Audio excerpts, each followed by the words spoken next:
μας παρακολουθεί. Και μιλάω για την προσωπική μου γυμνάστρια, την Νάντια Καραρίγα, που κάνουμε μαζί γυμναστική και η οποία είναι φοβερή. Πάμε να τη δούμε. Πολύ καλησπέρα σας. Είμαι πάρα πολύ χαρούμενη γιατί ήρθα στο χώρο που κάνω κι εγώ, προσπαθώ δηλαδή σχεδόν κάθε μέρα να κάνω τη γυμναστική μου, να κάνω πιλάτες και θέλω να σας συστήσω λοιπόν την γυμνάστριά μου, Νάντια Καραρίγα. Καλησπέρα σας. Τι κάνεις? Καλά, είμαι πολύ χαρούμενη που είσαι εδώ με την παρέα σου. Και εγώ χαίρομαι πάρα πολύ. πολύ. Και είμαι έτοιμη ακόμη μια φορά να την κουράσω όπως κάθε μέρα. Θα με κουράσεις? Όπως πάντα. Θα ασχοληθούμε λίγο σήμερα περισσότερο με τα χέρια. Τώρα που έρχεται η Άνοιξη, να δώσουμε λίγο έμφαση στα σημεία που φαίνονται περισσότερο την Άνοιξη. Θα μας βοηθήσουν οι μικρές μπάλες, που είναι 1 κιλό η κάθε μία και θα μπορούσαμε να το κάνουμε και σπίτι μας με ένα φρούτο, με ένα πορτοκάλι, με ένα μήλο. Παίρνουμε μια εισπνοή, κρατάμε τις μπαλίτσες μας και στην εκπνοή ανοίγουμε. Στην ίδια ευθεία. Στην ίδια ευθεία, όπου είναι και ώμος μας. Η εισπνοή και εκπνέουμε. Πόσες επαναλήψεις? Μπορούμε να κάνουμε 10 επαναλήψεις. Εμένα μου κάνεις παραπάνω τη μούλα. Με το που τελειώσουμε τις 10, κρατάμε. Η εισπνοή μας βρίσκει πλέον εδώ, η εκπνοή ανεβάζουμε ψηλά, λες και θέλεις να φτάσεις στο ταβάνι. Η εισπνοή μας ανοίγει, τέλεια. Η εκπνοή μας δίνει ψηλά.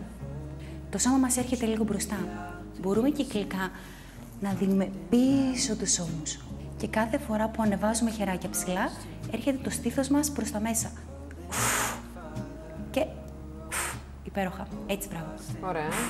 Κάτι που μου αρέσει πολύ σε σένα είναι ότι πάντα το στήσιμό σου είναι σαν να είναι μπαλαρίνα. Η εισπνοή μας βρίσκει και η εκπνοή σφίγγει σκυλιά και η κοιλιά τραβάει όλο το σώμα σου επάνω.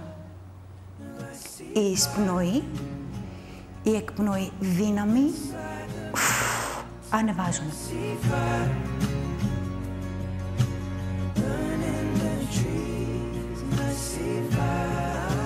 Τι τραβάω. Ναι. Θα βάλουμε πίσω από το γόνατό μας την μπάλα. Το πόδι θα είναι λυγισμένο, το άλλο πόδι θα είναι στην επαφή. Η εισπνοή θα μας βρίσκει και η εκπνοή θα σηκώνουμε τη λεκάνη μας ψηλά. Η εισπνοή μας βρίσκει και ανεβάζουμε λεκάνη ψηλά. Σφίγγουμε καλά το ποπό μας και πατάμε με δύναμη το πόδι που είναι στο στρώμα. Η εισπνοή, η εκπνοή ανεβάζουμε.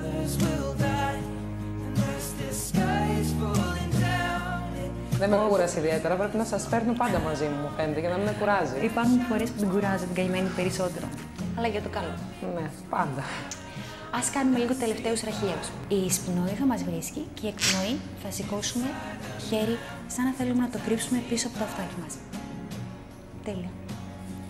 Η εισπνοή, επαφή μπαλίτσας. Η εκπνοή, ανεβάζουμε.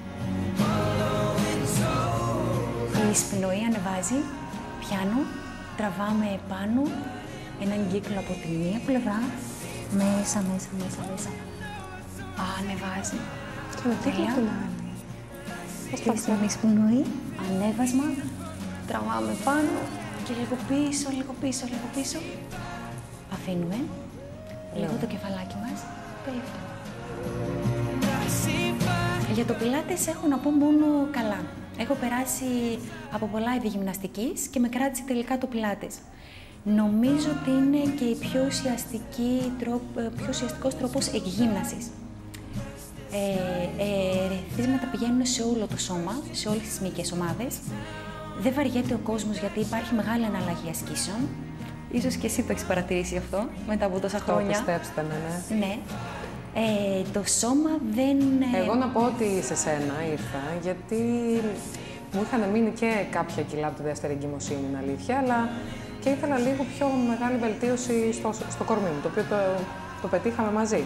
Και μετά τη γέννα, δεν χρειάζεται μεγάλη να περιμένεις πάρα πολύ για να μπεις σε ένα πρόγραμμα.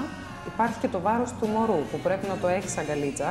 Ναι. Και είναι λογικό ότι υπάρχει και μια σχετική κύρτωση στους ώμους. Οπότε με πιλάτες πάλι το επιτυχάνεις. Με πιλάτες ενεργοποιείς τους μυς της πλάτης και μπορούν να σε κρατήσουν να μην σε πάρει το βάρος μπροστά και δημιουργηθούν διάφορα προβλήματα. Στον αυχένα, στην πλάτη. Ευχαριστούμε πάρα πολύ, Νάντια Καραρίγα. Ευχαριστώ πάρα πολύ κι εγώ που με ακούσατε και ήρθατε εδώ πέρα στο χώρο μας.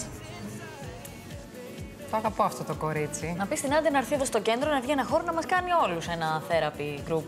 Ένα αγόρι ή η Νάντια να έρθει? Όχι, να βρει ένα χώρο. Α, ένα χώρο.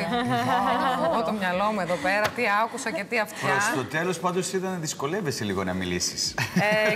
Κοίταξε, επειδή και πάλι είχαμε την κάμερα απέναντι, δεν με δυσκόλεψε ιδιαίτερα, αλλά γενικώς με δυσκολεύει τη ζωούλα μου πάρα πολύ. Αλλά για ένα καλοσχηματισμένο και σμιλεμένο κορμί, το πιλάτες είναι εκπληκτικό. Εγώ με φαν. Είσαι φαν? Εγώ θα κάνω σαν τον Πιλάτο, νύβω τα χέρια μου. Πιλάτο. Ναι. Σηκώνεις τα χέρια ψηλά εσύ? Νύβω τα σχήρας μου. Νύχτα τα σχήρας μου. Πολύ ωραία. Έχετε ακούσει στις 6 Απριλίου, για τις 6 Απριλίου που θα γίνει ο Μαραθώνιος Μέγας Αλέξανδρος. Ο ένας